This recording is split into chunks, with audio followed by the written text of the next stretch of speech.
लेकिन अब बात करते हैं उस व्यवस्था की जो लगभग बेपटरी नजर आ रही है। जवाब जनता को देना पड़ेगा, सरकार को भी और रेजिडेंट डॉक्टर्स को भी, क्योंकि इनके बीच समाधान ना होने की वजह से जनता परेशान है। इमरजेंसी व्यवस्था गड़बड़ा रही है, ओपीडी आईपीडी व्यवस्था गड़बड़ा रही है। रेजिडेंट ने 8 मांगे रखी हैं, कह रहे हैं कि इनको पूरा करो तभी काम पर लौटेंगे। सरकार वार्ता की बात कर रही है, कह रही है कि थोड़ा वक्त दो। रेजिडेंट कहते हैं कि वक्त पहले ही बहुत दिया जा चुका है, अब मांगों को पूरा किया जाए। लेकिन सवाल यह है कि राजस्थान की जनता का कसूर क्या है? अगर इलाज के लिए उसको घंटों इंतजार करना पड़ रहा है तो उसका कसूर क्या है? अगर आज चिरंजीवी योजना से जनता को लाभ नहीं मिल रहा क्योंकि रेजिडेंट हड़ताल पर हैं, तो जिम्मेदार कौन है? सवाल यह भी है कि जो हड़ताल अंत में बातचीत के जरिए ही खत्म होनी है, तो फिर हड़ताल करके जनता की जिंदगी से खिलवाड़ क्यों किया जा रहा है? क्योंकि पहले से गड़बड़ाती व्यवस्था को, डगमगाती व्यवस्था को वेंटिलेटर पर पहुंचाने का काम किया जा रहा है। आज बात इसी मुद्दे पर कि जो काम बातचीत से हल होना है, उसके लिए हड़ताल की जरूरत क्यों?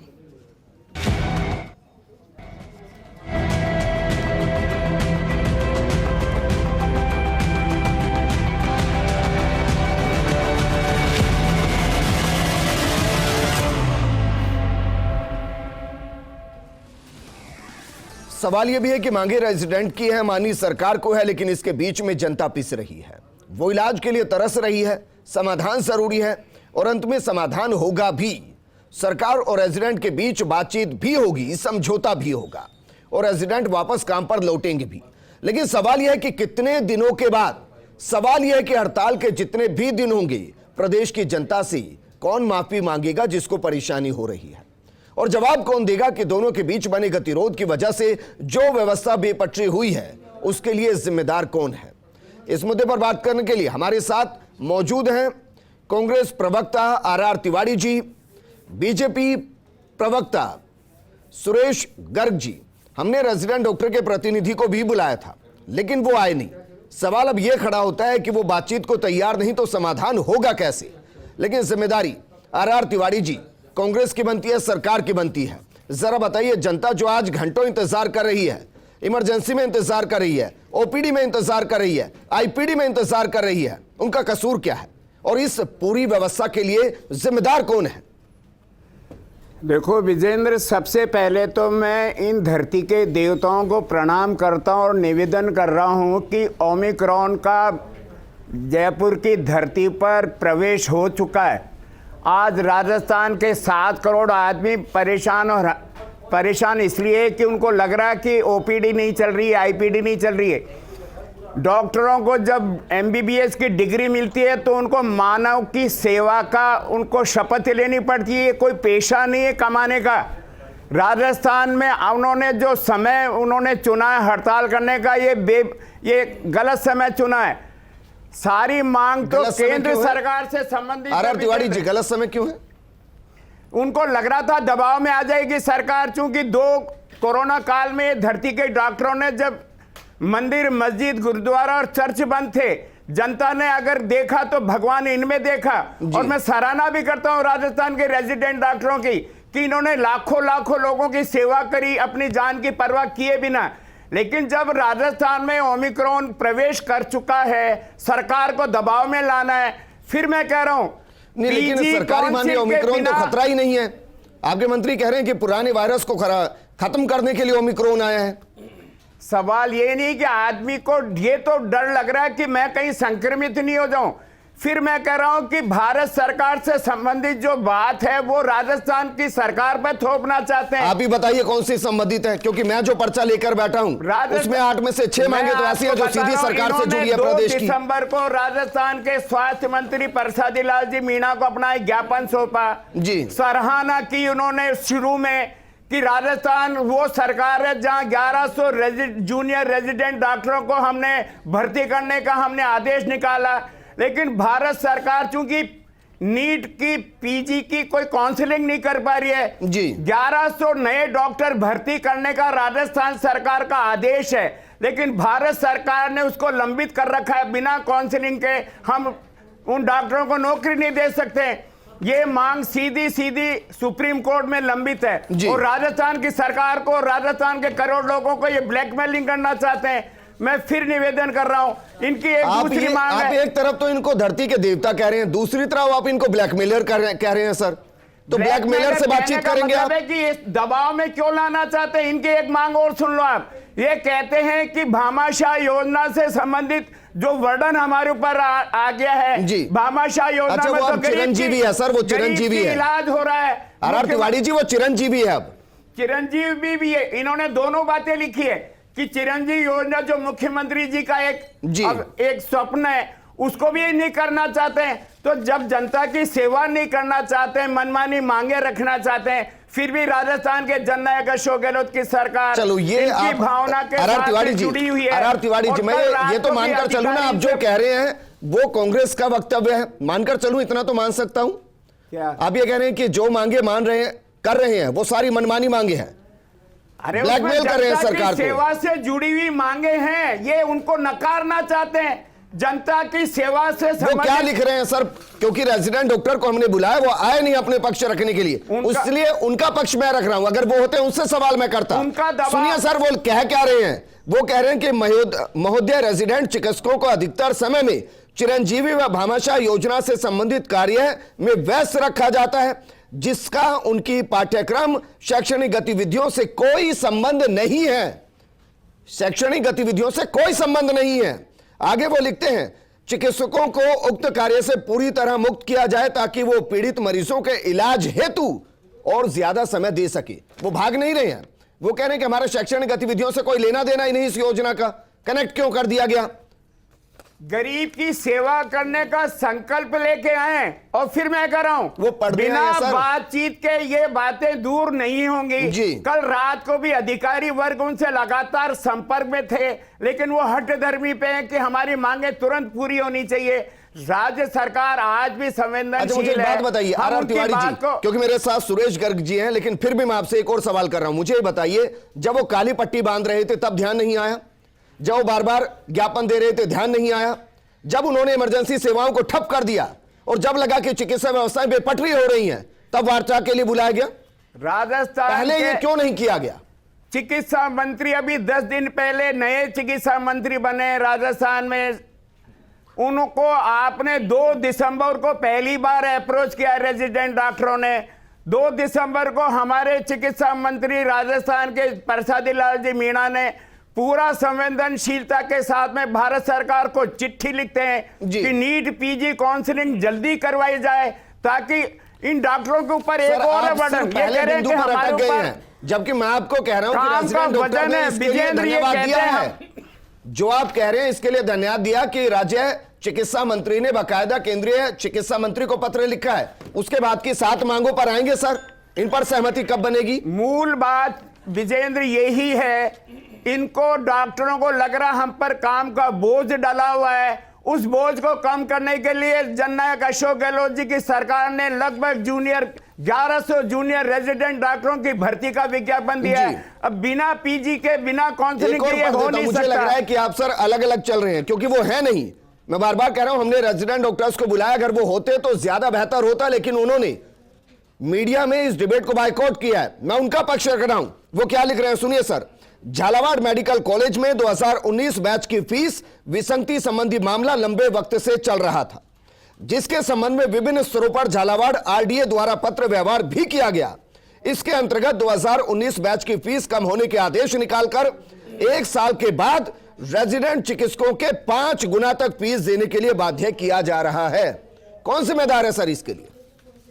विजेंद्र, अगर कहीं कोई असंगति है, विसंगति है, तो टेबल पर वार्ता से तो सुलझाया जा सकता है। वही तो मैं कह रहा हूं सर, जब काली पट्टी बांधकर घूम रहे थे, बेटे हैं राजस्थान के 7 करोड़ लोगों के। गर्ग जी, ये बताइए, मान लिया कि मेडिकल स्टेट सब्जेक्ट है, लेकिन कुछ जिम्मेदारी तो केंद्र की भी बनती होगी। जो चीजें केंद्र की तरफ से अटकी हुई है और जो इस पूरे 8 सूत्री मांग पत्र में नंबर 1 पर है, ध्यान क्यों नहीं दिया जा रहा? विजेंद्र जी, मैं एक चीज जानना चाहता हूं कि आज राज्य सरकार अपने जो एक यहाँ पे 12 दिसंबर को एक सम्मेलन होने वाला उसकी व्यवस्था में लगी हुई है। आज राजस्थान की जनता डॉक्टर्स की स्ट्राइक की वजह से परेशान हो रही है, जनता को इलाज नहीं मिल रहा है, उसके ऊपर इनका बिल्कुल भी ध्यान नहीं है। इनका मंथन उस चीज पे चल रहा है जिसपे जो कि इनको 12 दिसंबर को रैली करनी है, उसके ऊपर मंथन चल रहा है। बताऊं क्या लिखा है। मैं विजेंदर जी वही चीज कहना चाह रहा हूं कि जो सेंट्रल गवर्नमेंट का जो मुद्दा, विजेंदर जी सेंट्रल गवर्नमेंट का जो मुद्दा है वो सुप्रीम कोर्ट में गया हुआ है। 6 जनवरी को उसकी सुनवाई है। सुप्रीम कोर्ट के अंदर मुद्दा गया हुआ है, सुप्रीम कोर्ट में 6 जनवरी को सुनवाई है और सेंट्रल गवर्नमेंट उसके ऊपर सीरियस है। लेकिन आज सबसे ज्यादा जो डॉक्टर्स की डिमांड है वो डिमांड ये है कि उनको दूसरे कामों के अंदर लगाया जा रहा है। जो बाबू का काम है, जो भामाशाह कार्ड बनाने या चिरंजीवी योजना के अंदर कार्ड बनाने का काम जो बाबू करता है, वो डॉक्टर से काम क्यों डॉक्टर से वो चीज का काम कराया जा रहा है जो बाबू का काम है? क्यों डॉक्टर्स को 24 घंटे काम कराया जा रहा है? क्यों उनको थीसिस देने के लिए टाइम क्यों नहीं दिया जा रहा है? जब उनको कोई अगर थीसिस सबमिट करनी है, 6 महीने का टाइम है, उसको 3 महीने का क्यों दिया जा रहा है? भामाशाह योजना को बीजेपी सरकार लेकर लाई थी सर। विजेंदर जी कौन काम कर रहा था उस वक्त? मैं यही कहना चाह रहा हूं कि जब राज्य सरकार को पता है कि उसमें आप बिना डॉक्टर के भी उस कार्य को किया जा सकता है, तो राज्य सरकार क्यों नहीं कर रही है? पूछ रहा हूं कि जिस काम को आज आप ये कह रहे हैं कि रेजिडेंट डॉक्टर कर रहे हैं, भामाशाह के टाइम उस काम को कौन कर रहा था? जनता का बिल्कुल भी। सुरेश गर्ग जी, भामाशाह योजना के दौर में, आपकी सरकार के दौर में कागजी काम बाबू की जगह कौन कर रहा था, बताइए सर। बाबू कर रहा था।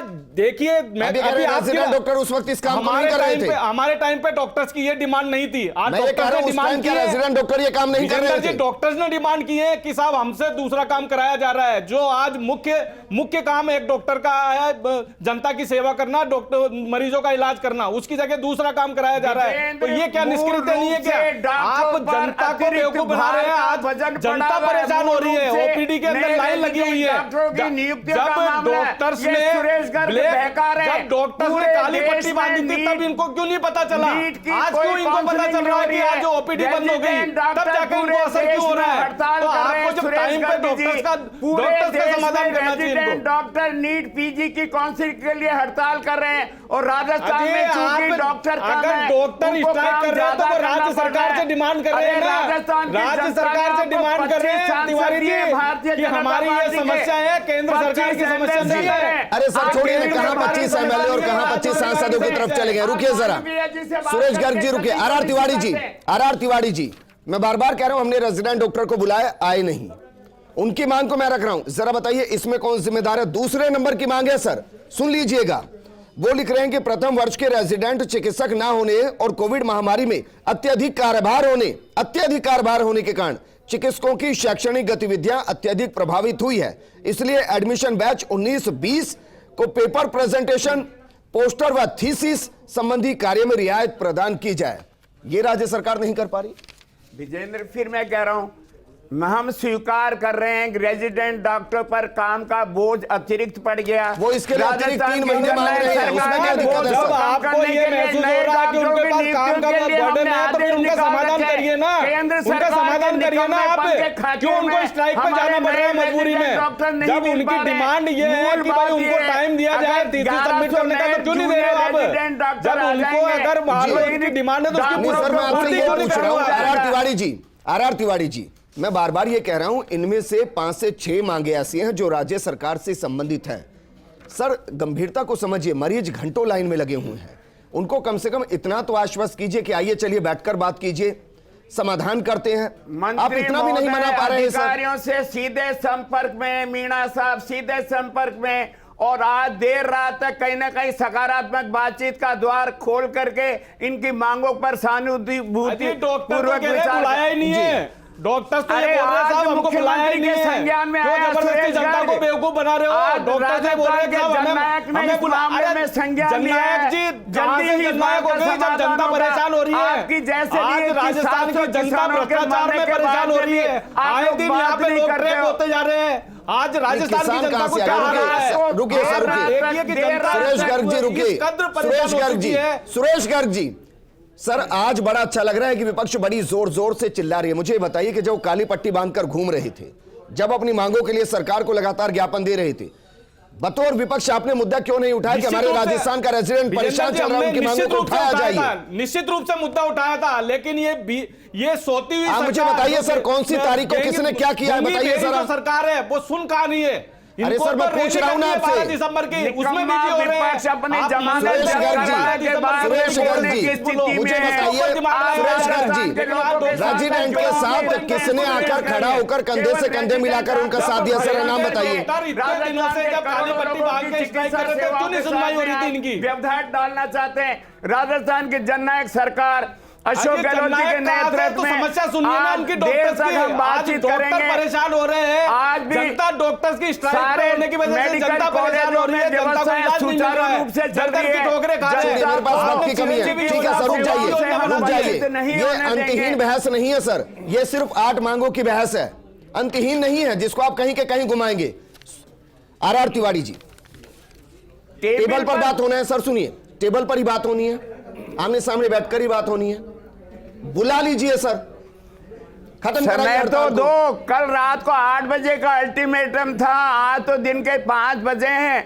आज रात तक सकारात्मक बात होगी। विजेंद्र, मैं फिर कह रहा हूं कि कल हड़ताल नहीं होगी, आप ये कह रहे हैं?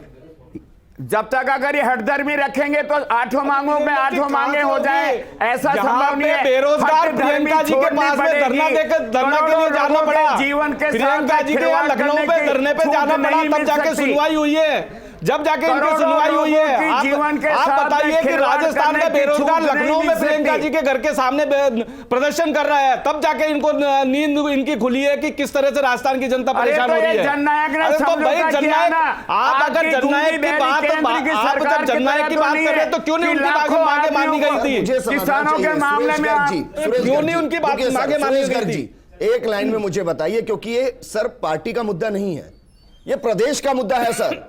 जनता परेशान हो रही है, जनता के लिए जितनी सरकार की जवाबदेही उतनी जिम्मेदारी विपक्ष की है। देखो बतौर विपक्ष पूरा धर्म निभा रहा है, भूमिका जनता के साथ है और जनता के साथ हमेशा रहेगा। लेकिन ये जो अंधी बेरी सरकार है वो बिल्कुल भी आंख बंद करके अपने कार्यों में लगी हुई है। 12 तारीख की रैली को सफल बनाने के लिए मंथन चल रहा है। अरे भाई, मैं ये कह रहा हूं कि जब आपने बताइए कि बेरोजगारों को धरना प्रदर्शन के लिए लखनऊ क्यों जाना पड़ा, आपने सुनवाई नहीं करी, तब जाके लखनऊ जाना पड़ा ना।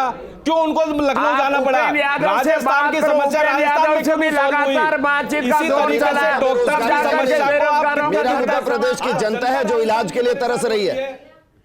आर तिवारी जी कांग्रेस के बड़े वरिष्ठ नेता हैं सर आप, मैं इतना तो मानकर चलूं कि कम से कम बातचीत के लिए बुलाकर उनको एक विंडो ओपन की जाए। हालांकि बातचीत चल रही है, बातचीत कल भी हुई है, लेकिन समाधान नहीं हो रहा। समाधान कीजिए ना सर, मिनिमम मांगों को पूरा कीजिए और बोलिए कि चरणबद्ध तरीके से बाकियों पर विचार करेंगे, वापस लाइए उनको। हठ योग नहीं चलता कभी भी। विजेंद्र, मेरी बात सुन लो। हट योग है सर? अगर हठ योग रेजिडेंट डॉक्टर लेकर के बैठे कि हमारी पूरी 8 की 8 डिमांड, तो एक तो इनके साथ में राजस्थान की सरकार फाइनेंशियल लॉस हो रहा है, राज्य सरकार को वित्तीय लॉस तो राज्य सरकार को बिल्कुल भी नहीं हो रहा। शुक्रिया आर तिवारी जी, आपका भी शुक्रिया। सुरेश गर्ग जी, आपका भी शुक्रिया। रेजिडेंट डॉक्टर्स को बातचीत करनी चाहिए, क्योंकि अंत में जब भी बातचीत के जरिए समाधान होगा उसमें सरकार और रेजिडेंट डॉक्टर आमने सामने होंगे। हमने कोशिश की रेजिडेंट डॉक्टर से किसी को बुलाया जाए, प्रतिनिधि को बुलाया जाए, वो क्यों नहीं आए हम नहीं जानते, लेकिन हाँ हमने कोशिश की उनकी तरफ से उनकी मांगों को रखा जाए ताकि एक समाधान का रास्ता निकले। जनता परेशान है, जिम्मेदारी सबकी है। वापस आइए, लौटकर बात कीजिए, समाधान निकलेंगे। नमस्कार।